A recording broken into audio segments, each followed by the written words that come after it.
Well, it's here and it's happening.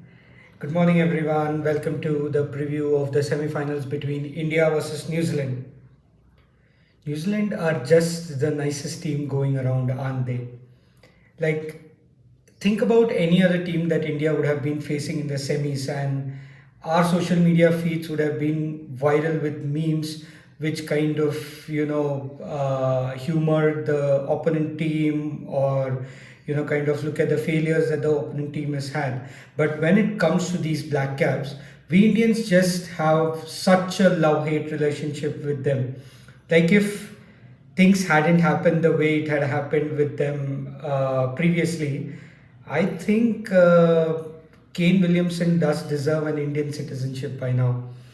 What's been happening? It's been a lot of self introspection within amongst the fans, where we keep going back to the 2019 World Cup and what happened, that famous Dhoni run out, and how the hurt still lingers on, and how are we going to go ahead with the game with that hurt, and what is going to happen now? What does the past record say? What does the current campaign say? So here we are. I'm going to talk about all of that. So let me actually start with addressing the elephant in the room, with what the history has been with these two teams, right? So there's a record which says that India have not managed to defeat New Zealand in the past 20 years in knockout games. Now that's crazy, to be really honest. Um, and yeah, so I'll just briefly talk about the 2019 World Cup and what happened, and how might that be an impact going into the game today. So to be really honest, Rohit Sharma mentioned in the press conference when he was asked about how does it impact, and he spoke about how half the players were part of the setup, so it's a reset for them, and it genuinely does not matter, and the team is going to play the cricket that it's going to play on the given day, and that's how they've approached the campaign. I actually endorse his point, and I think that that is what the focus is going to be. But having known the way that Rohit Sharma and Rahul Dravid have wanted to take this campaign forward, and not only that, in a general spectrum, the team forward, I think they may have addressed the 2019 experience, if not in length or in detail. They would have addressed that this is what it is, and but it doesn't really matter, and we just need to go ahead. I don't think it's not spoken about, and I think it's for the better, because you never know what's there in a player's mind when they step onto the field. There could be a million things that could be running in his mind, and at that time it's not anybody's job to go and speak about these things and spoil the mindset that the player is in. As Rohit himself mentioned, once the individual steps onto the ground, it's up to him as to how he approaches the game. So I think before they allow these 11 individuals to walk onto the field, I mean, allow is an extreme word, but I hope you get the sense that I mean it. I think it would be addressed short and sweet, that yes, it happened.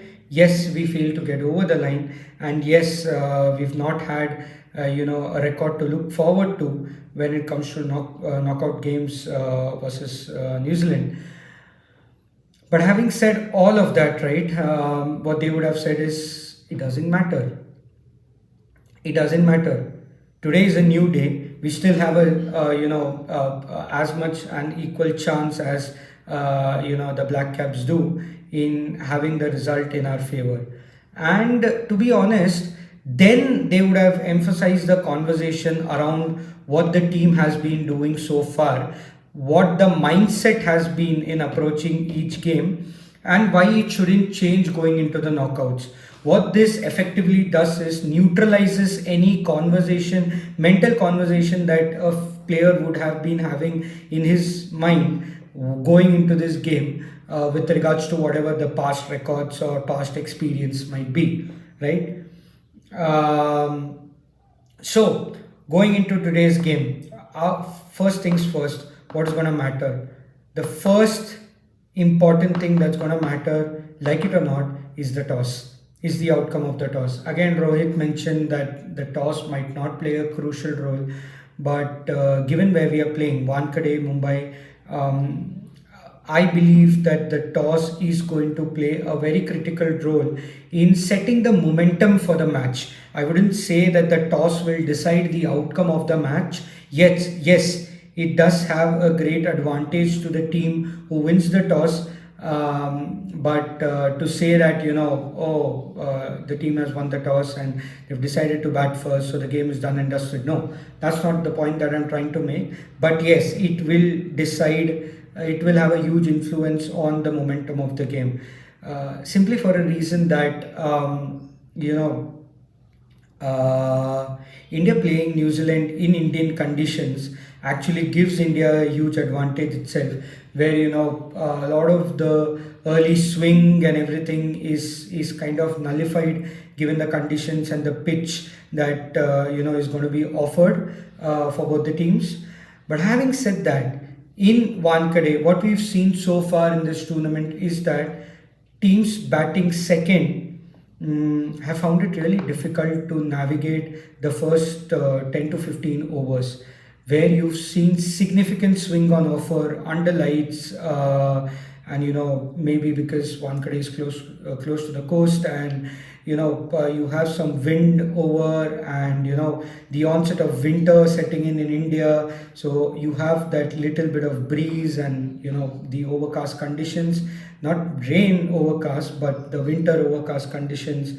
The ball has definitely swung a lot more in the second innings, at the start of the second innings, than the first. But having said that, once you encounter those first 10 overs, batting did seem to get easier under lights in Wankhede as well, and also with dew being a possible factor, because again, being close to the coast, if you do manage to kind of negate the effect of swing that the first 10 overs seems to have, batting second is not a bad choice. But having said that, both the captains would be looking to bat first, win the toss and bat first. Not only because of the conditions that we spoke about, but also because the pressure of chasing in a big semis, right? Batting first has been easier in the ground, and say either of the team gets that opportunity and they post in excess of 300 or even around 300 on board, chasing in a semi-final is going to have that added bit of pressure. So win the toss, bat first, set the momentum is the mantra at the start of this game. uh, what else? There is one thing that I want to talk about. India have been exceptional so far in the lead up to this game, and you may have seen, heard everywhere that probably there are less to no chunks in this Indian armor. But if we do have to dig deep and think of something that may cause a problem, is India haven't been tested in their dead bowling department so far. That's primarily because we've been so good up front and in the middle overs that we haven't had the opportunity, or actually we haven't been put in positions where our dead bowling has to be tested. But given the semis, given it's New Zealand, if at all we find ourselves to be in a position where we have to bowl the last 10 overs at New Zealand, and New Zealand are like 3 down, 4 down, then the death bowling could be tested. Because prior to the World Cup, that's one area of concern that India have had in the past couple of years, where we've not managed to curtail runs as much as we would have liked in the death bowling department. But that has not been a problem for us so far in this World Cup. Actually, I think I've seen a stat where, barring one game, we've managed to get the opponents all out. So 10 wickets almost in every game is a phenomenal record to have. Speaks the testament of, gives a testament of the skill and the form that our bowlers have been in. But yeah, dead bowling, if it comes to that, is something that could really test our lineup. Also, India may not speak about this, but I'm sure that in the dressing room, this is a conversation that's going to be had when it comes to how to approach the innings, the batting innings in particular, what role needs to be given to whom. I'm sure there's not going to be much of a change than what Indians have been doing so far. But one specific conversation, I think, with limited participants that's going to be had is that Indians are very aware that the backbone of the performances that we've had so far, more often than not, has been either Rohit or Kohli firing in all the games, right? If not both. If both fire, then I mean the left. There's nothing much left to be said. So, so having known that this is pivotal and critical, how do Rohit and Kohli go about? So there are two things that they need to do, and that's again nothing different than what they've been doing so far. First things first, Rohit needs to set the platform at the top yet again. And if Rohit manages to do that, it's not only the Rohit Kohli show, but I think that is going to be more of an influence on the outcome of the game than anything else, right? Rohit Sharma providing those starts to India has actually eased the pressure of not only the people who are slotted to come in after him, but also his own batting partner Shubman Gill, right? So Rohit has to provide that platform, and regardless of whether we bat first, bat second, how Rohit performs, or not, Kohli has to play the sheet anchor role. Now with Iyer in form, with Gill getting his 50s, and with Rahul in form, and Surya performing, in the limited chances that he's got, it gives Kohli again that much of room, and it becomes more critical for Kohli to be the anchor, as Williamson is going to be in the New Zealand batting ranks. Again, when we speak about New Zealand, you can't look beyond Kane Williamson. But what do we do? Now, here is where the X factor is going to be between both the teams, right? It's a semi-final.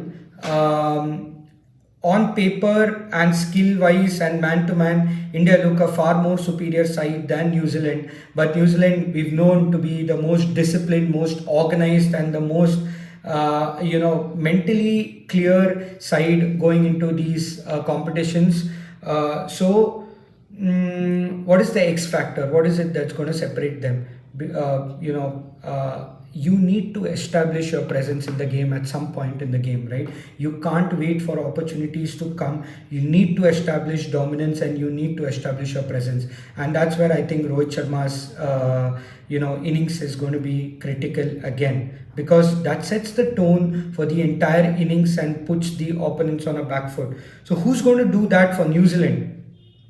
I believe Devon Conway, Rachin Ravindra, again being the form that he's in, is the find of the World Cup. We'll speak about that in a later episode.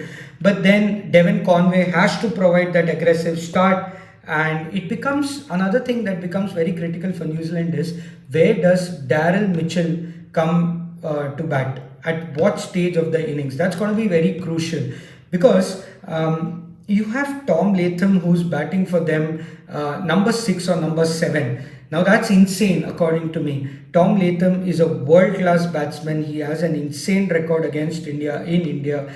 But because of the combination that they have set for themselves up front, Tom Latham is not able to bat, at the top.